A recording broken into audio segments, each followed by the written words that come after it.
Okay, this video is going to be a continuation of the previous two videos in which we talked about functions and sets. Now is the time to define what a function is, but before that we're going to talk about a few key concepts that we need to do that.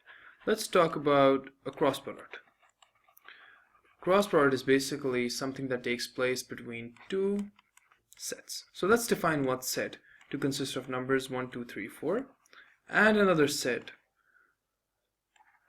that contains different shapes, a triangle, a circle, and a square. The cross product of these two sets would simply be the process of selecting one element from here and coupling it with another element from there. Let me explain what I mean. We pick one element from A and a corresponding element from B.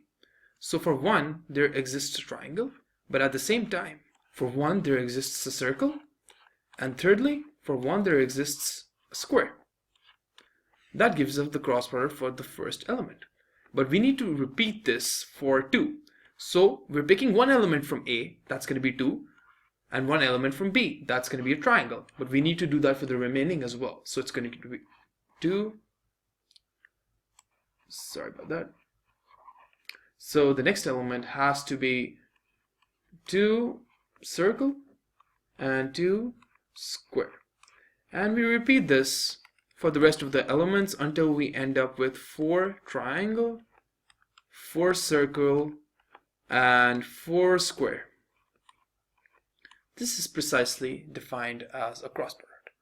So you're taking one element from A and one element from B, and you're ending up with ordered pairs. This is the thing that's unique about this. A cross product gives us ordered pairs, which means it consists of 2 elements.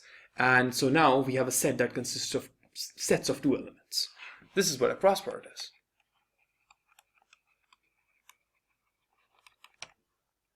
Another important concept that we need to know at this point is the concept of subsets.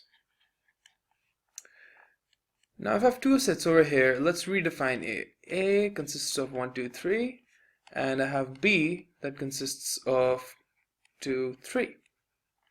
And basically, if you think about it, since B contains 2 and 3 and A contains 1, 2, and 3, there is a common element which is 2 and 3 as well, which means B has to be a subset of A, or basically B has to consist of elements that are also belonging to A.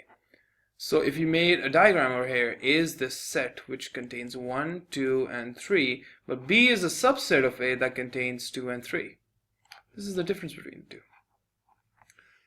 So this idea of subsets should be clear in your minds right now. Now we've finally reached the point where we need to define what a function is.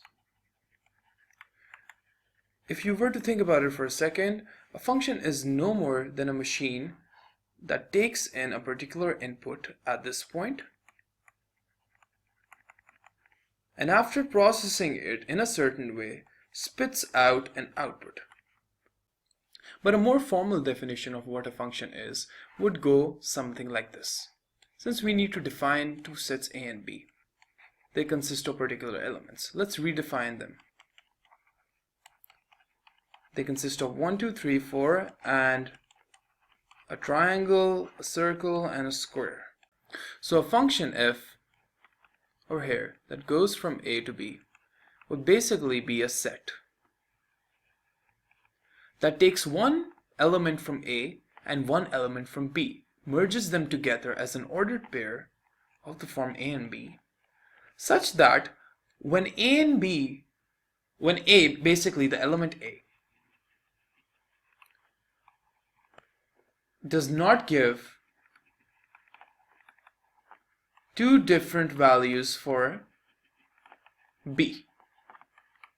Now this is something that defines a function, which means if I'm picking one value over here, 1, that has to be coupled with a triangle. The problem is that if I were to couple 1 with a square at the same time, it would not be a function. That is basically the formal definition of a function. So this thing cannot exist in a function.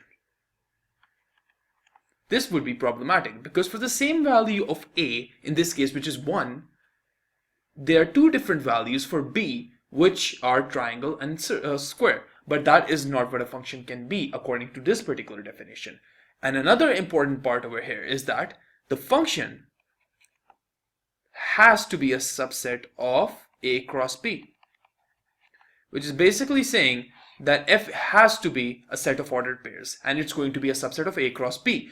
Let's do an example to make this clearer. I define f to be something like this: 1 triangle, 2 square, and perhaps 3 circle. Now one thing is obvious. The elements I have over here are a subset of A cross B. So the first condition is satisfied. Now I need to apply the second condition. That is, for every element that's chosen from the set A, which in this case has to be 1, 2, and 3. That when we are selecting these elements 1, 2, and 3, that we do not get different elements from B for the same element of A. So we have 1 from A and triangle from B. We have 2 from A, and then again we have the square from B. And at the end, finally, we have a 3 from A and a circle from B. The idea is that we're selecting 1, 2, and 3 and we're getting different elements, which means that this function is actually a function. F is a function. Okay? Awesome. Let's do a more controversial example. Let's start picking different numbers. 1 triangle, 1 square, 2 circle, and 2 square. Judging by what I said before about the definition of a function, there are problems occurring here. I'm plugging in 1. I'm taking 1 from the set A. I'm getting a triangle.